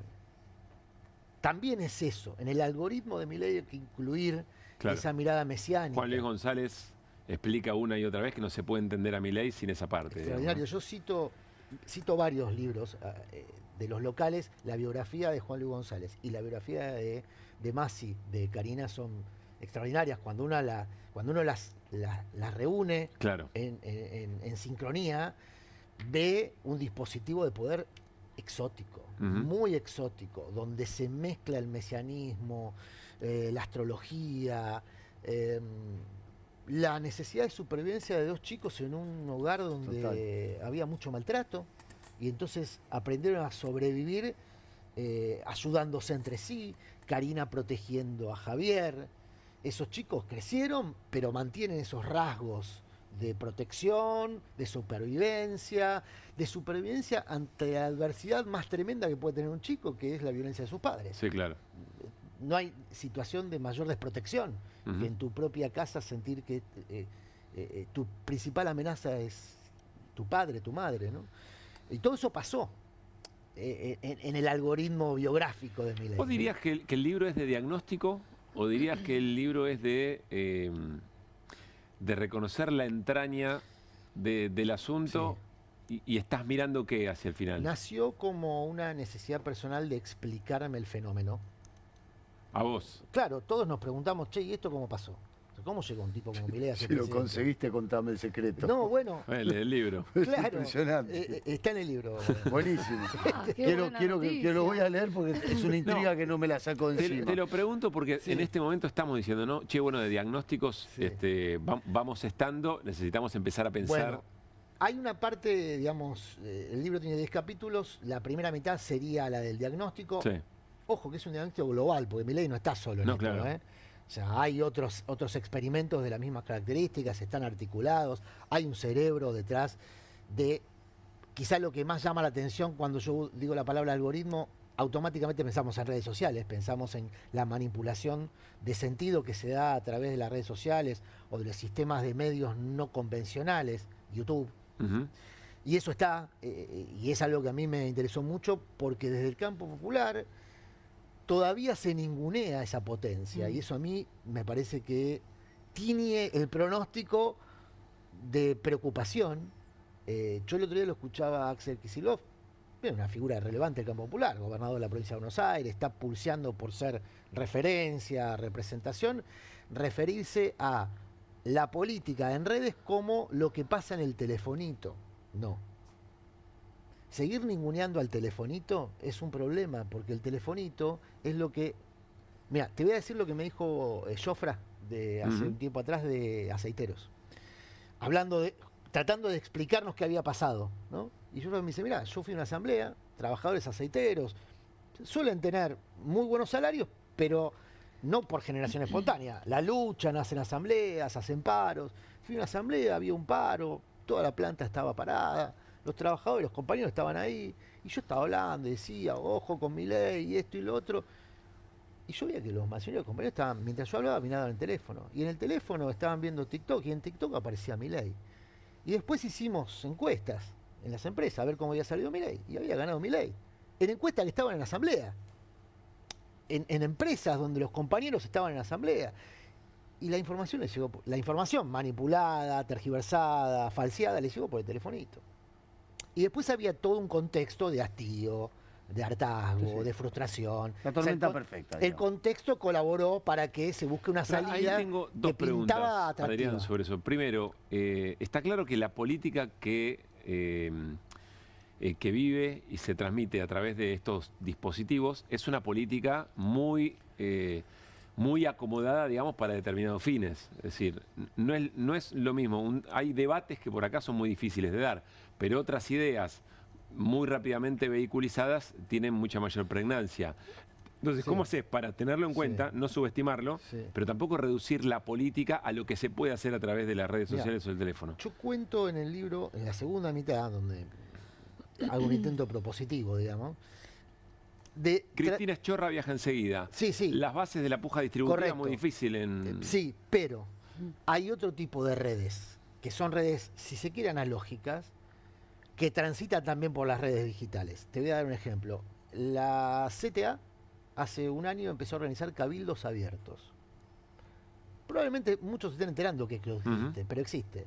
Y son cabildos abiertos muy interesantes donde se discuten cuestiones estratégicas. Energía, la semana pasada hubo uno sobre energía, sobre minería. La característica de la CTA es que opera en todo el país, en red, no tiene una central administrativa en la Ciudad de Buenos Aires, pero opera en todo el país en red y está integrada por organizaciones gremiales que va desde los docentes a los trabajadores del Estado, es decir, y trabajadores jubilados. Es decir, los colectivos más agredidos por Milei tienen un punto de reunión en estos cabildos abiertos.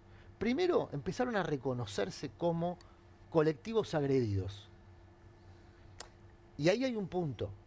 Lo primero que tiene que hacer el campo popular para retomar la iniciativa en el debate público y tratar de imponer temas en el debate público, puede ser a través de lo digital o a través de los cabildos abiertos, es reconocer la necesidad de juntarse. Porque la fragmentación es el principal aliado del algoritmo del experimento Milei. Steve Bannon, que es el cerebro de todo esto, el tipo que inventó todo esto, es un consultor estadounidense. Steve Bannon estuvo preso hasta hace poco tiempo por un problema de guita, no por sus ideas ni por ser el cerebro de la derecha global, sino porque aparte son bastante chorros, digamos, no es que son virtuosos, ¿no? Héroes para Milei. Ellos se consideran virtuosos, pero cuando hurgas un poquito hay negocio por todos lados, esto de virtud no tiene nada. Steve Bannon estuvo preso por guita de la campaña de Trump, pero es el tipo que en su momento detectó que con el algoritmo, más que construir, podía romper. Entonces, ¿qué se dispuso a romper? todo aquel tejido social que podía oponerse a las ideas de la ultraderecha, que en Argentina adoptaron esta presentación de liberal libertario, que es un invento, no existe, como en términos doctrinarios no es nada, no se puede ser liberal libertario, digamos. Se toman conceptos medio en una ensalada, pero se presenta así. Pero Orbán lo presenta de otra manera, Meloni lo presenta de otra manera, pero en definitiva el algoritmo de Bannon, el algoritmo global de la ultraderecha es divide y reinarás. Ustedes dirán, ¿qué novedad? Bueno, había que hacerlo. Porque una cosa es que esté escrito en El Príncipe de Maquiavelo, como consejo al príncipe. Y otra cosa es ejercerlo a nivel global. Para eso necesitas mucha potencia, mucha guita y mucha articulación. Consiguió guita, ¿de quiénes? De los 5 que estaban con Trump en la asunción de Trump, que son los que además manejan el telefonito. Steve Jobs, Mark Zuckerberg, no me acuerdo el nombre del ChatGPT, del dueño de la empresa que administra ChatGPT, inteligencia artificial, y me están faltando un par. Pero esos 5 son los que tienen la herramienta, lo que pasa en el telefonito, bueno, y la crocante. Elon Musk también estaba. Y Elon Musk. Elon Musk estaba en el escenario. Después subió y se juntó para la foto. ¿Vos ves esta escena que en Tiranía 4.0 de Adrián Murano, el algoritmo de una democracia hackeada, la podemos ir a buscar y terminar de configurar el diagnóstico? ¿Ves a la oposición en este momento electoral y decís, esto está comprendido, se sigue muy perdida? ¿Cómo unís esas dos cosas? Lo que yo te decía de Axel me da la sensación de que, por lo menos, yo creo que racionalmente el campo popular sabe que tiene un problema, que no ha podido trabajar la comunicación, y tiene un problema anterior, que es que ha generado una enorme frustración, ¿no? Que es el gobierno fallido. Que es lo central. Y es muy importante porque tiene que reconstruir... De mínima maridan muy bien. Claro, ¿no? De esa frustración a esta... a este incentivo. A esta dispersión. Para profundizar la frustración también. Pero sí, maridan. Ahora, la oposición tiene una oportunidad extraordinaria. Milei decidió plebiscitarse en todo el país en elección de medio término. Yo los escuchaba con mucha atención, con Matías, con Alan, repasar los candidatos de cada distrito. Para mí la novedad política, más allá de los nombres, es que Milei, él personalmente, como figura política con todas estas características, va a ir con su fuerza política como candidato en todo el país. Por lo tanto, una derrota electoral en octubre lo pone en una situación muy delicada por todo lo que hablaban después con el informe de economía, porque los mercados están viendo eso, están viendo la aritmética electoral de Milei. Con un adicional, septiembre es octubre en Provincia de Buenos Aires. Claro. En Provincia de Buenos Aires no hay octubre, hay septiembre. Ahora, 3 semanas. Sí, y con una particularidad extra, que es la condición psíquica de quien puede recibir esa derrota, digamos. Yo creo que ya a esta altura... Esa supuesta derrota hay que ver, yo creo que el componente psíquico de Milei, o psicológico de Milei, hoy es lo que menos perturba al dispositivo de poder. El dispositivo de poder lo que lo perturba es la incapacidad que ha tenido Milei para generar condiciones atractivas para la reproducción del capital, a excepción del capital financiero, que es el negocio de Toto Caputo, pero no de muchos más, es el de Toto Caputo. Claro. Entonces, el negocio de Techín no es la reproducción de dinero por la vía de la actividad financiera. El negocio de Techín es vender caños sin costura. Claro, de eso se trata, trata la condición psicológica de Milei, o sea, de sostener un tipo como Toto Caputo, porque vaya a saber con qué algoritmo lo tiene enamorado, y llevar al país a este desastre del circuito financiero. Está contado en el libro. Caputo, ¿ustedes se acuerdan de lo que decía Milei de Caputo? Sí, claro. Bueno, ¿cómo olvidarlo? Cualquier cosa Y expert de Milei. Y expert de Milei, y Lemoyne de expert. Lemoyne consideraba el valijero de los narcos. Todas esas cosas se dijeron. Borrón y cuenta nueva, no pasa nada. Seamos buenos entre nosotros, eso es transversal. El borrón y cuenta nueva es una práctica transversal. Ahora, ¿cómo lo convenció Toto Caputo para ser ministro de Economía después de lo que había dicho Milei? Le dijo que tenía razón. Se encontraron en el hotel de Edelstein, se encontraron ahí, tiene razón, la verdad que tiene razón en todo. yo estaba equivocado, usted tiene razón. Ahí sí la psiquis de Milei juega. Claro. Porque es una persona que tiene una necesidad permanente de ser agasajado. Y yo igual lo que dice Mario, quiero ver cómo recibe las malas noticias una personalidad de esas características, pero... Si pierde, ojo, puede, sí, pero, también puede ganar, ¿eh? Sí, pero puede ganar y con el mismo caudal electoral que ganó en la Ciudad de Buenos Aires. Perdóname. Un tercio del total del padrón, o sea, con muy poquito. Está bien, perdóname. Y también quiero ver cómo es la reacción psíquica en un triunfo. Bueno, porque, eso está porque más. son las dos, son las dos aristas, ¿no? Eso está más cantado. Si gana, claro, está claro que va a ser muy expansivo. Por eso. Yo creo que por eso la oposición tiene una oportunidad. Confrontarlo a Milei. Confrontarlo.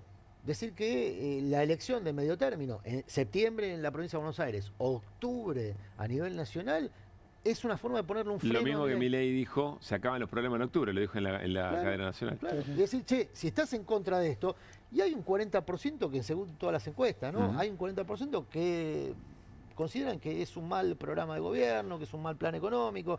O sea, hay una minoría importante que considera que esto está mal. Adrián, entonces, gracias por haber venido. Muy recomendable la lectura. ¿Dónde vamos? Ahí. ¿Esteban acá? Ahí estamos. Mirá qué lujo, lo muestra Hamilton. Tiranía 4.0. Algoritmo de una democracia hackeada. Y además, siempre, insisto también, como con el resto de nuestros colegas que vinieron hoy, siempre un placer escucharte en los mediodías, tardecitas. Gracias, sí, ahí en el destape. Que estés muy bien, Adrián. Gracias por haber venido. Gracias. Bueno, tenemos una sorpresa para el querido Mariano Hamilton. Vamos a cambiar de tema y nos vamos a meter a relajar un poquito la noche del viernes, que parte, Mariano, de algo que vos nos dijiste hace bastante tiempo. De hecho, cuando llegó este instrumento de justicia deportiva a nuestra vida cotidiana, al VAR, me refiero al VAR, nos contaste algo muy a la pasada en algún programa de radio de cómo esto se resolvía. Y mirá esta nota tan interesante que publica el diario La Nación. Los vicios locales del VAR. No culpemos a la tecnología si el offside se marca con una lapicera, dice el, para mí, muy buen periodista especializado en deportes, Ariel Senosiain. Y vamos a rescatar primero la jugada que generó enorme polémica, que también, Mariano, vos la trajiste. Barraca Central Aldo Civi. Barraca Central Aldo Civi, y miren cómo tiran las líneas, ¿no? Fue un verdadero escándalo. Acá se estaba preguntando si estaba el jugador de Barracas allá adelante, cerca, más adelante de la pelota o no, y son línea tirada a la que te recontracriaste, básicamente. Mirá dónde está la línea de la pelota, la azul. Claro, acá lo que tenía que ver es dónde está la pelota. Claro, ahí dónde está la línea. Pero le dieron un empujoncito. Ahora, Ariel Senosiain cuenta en la nota, mirá el párrafo, es muy interesante. Dice, en Ezeiza se sabe, ven la misma transmisión que cada uno observa en sus casas con la posibilidad, obviamente, de repasar cualquier jugada con la cámara que deseen. Para eso es clave la figura del operador de video, que muestra la repetición con el ángulo solicitado y es quien tira las líneas del offside. El operador de video no es un referee, no es parte de la terna del VAR, es el operador de video. El árbitro VAR le marca en la pantalla desde donde debe trazar la línea. Lo hace con lo que tiene a mano, una lapicera, por ejemplo. El operador despliega la línea azul desde el defensor que hay que medir y después la línea roja del atacante cuya posición debe comparar, en este caso la pelota y el atacante. En el último fin de semana nadie pudo explicar el trazado de líneas en un gol de Barraca Central. No culpemos a la tecnología, la máquina no se condiciona de acuerdo a los equipos que juegan y a los árbitros, más allá de haberse sumado Fernando Rapalini y Vigliano a la estructura, lo sigue designando el cuestionado Federico Beligoy.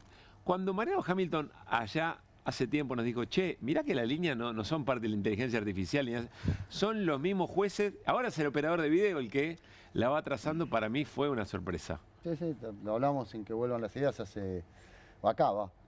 Sí. Lo hablamos hace... ¿Cuándo arrancó el VAR? Un año, sí. ¿Vos tenías ese dato? Sí. Bueno, es parte de lo que habíamos trabajado, era cómo se iba a implementar el VAR en la Argentina, cómo iba a ser la tecnología y lo que más sorprendía era eso, la discrecionalidad que tiene en el trazado de línea. O sea, no, ponela acá más o menos, después vemos, ponela allá. El problema es que no se lleve puesto el artefacto, ¿no? El instrumento VAR. Sí, el offside es, creo que es el problema menor que tiene el VAR, porque casos como estos son muy burdos, entonces esto es difícil que vuelva a pasar. Hay casos mucho más discrecionales, que es te llamo o no te llamo cuando te ponen una plancha en medio del pecho, ¿no? Sí. O sea, la plancha en medio del pecho siempre es una plancha en medio del pecho. A veces te llamo, a veces no te llamo. Entonces, eso es más discrecional y Pero vos sentís que se está llevando puesto el instrumento VAR, este tipo de... O sea, el VAR llegó para quedarse y no se va a ir. Lo que hay que hacer es cambiar a los humanos, no el VAR. El problema son los humanos, ¿no? Yo una vez hablé mal de Belegoy, me mandó una carta documento y me tuve que retractar, así que es una persona que es muy hábil para enviar cartas documentos y hacer retractar a los periodistas. Iba a decir a los peronistas, bueno, también.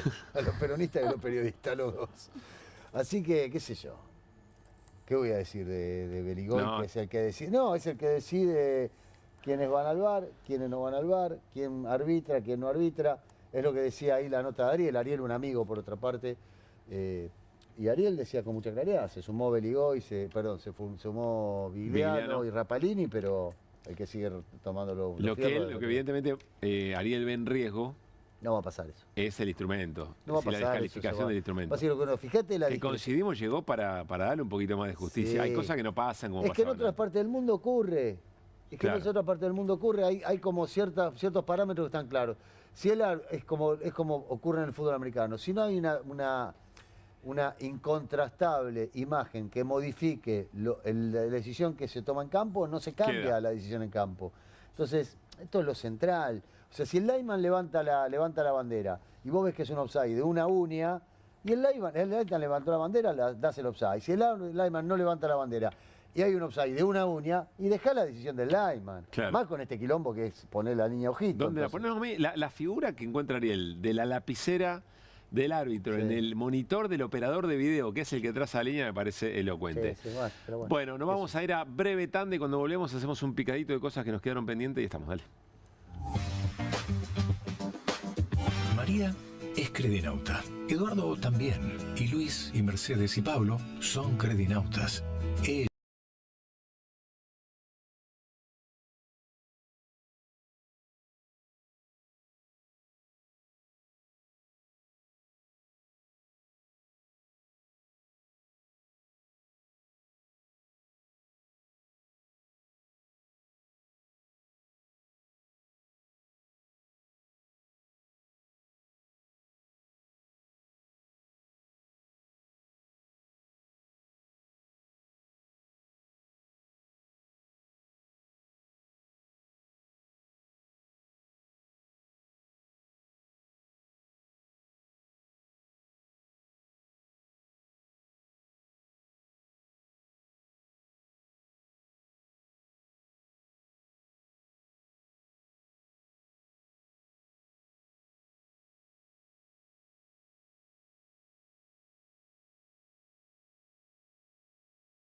Muy bien, seguimos en QR. Irina, ayúdanos a entender qué abordaje tenemos que tener en términos de la causa judicial, lo que se está investigando por el fentanilo contaminado.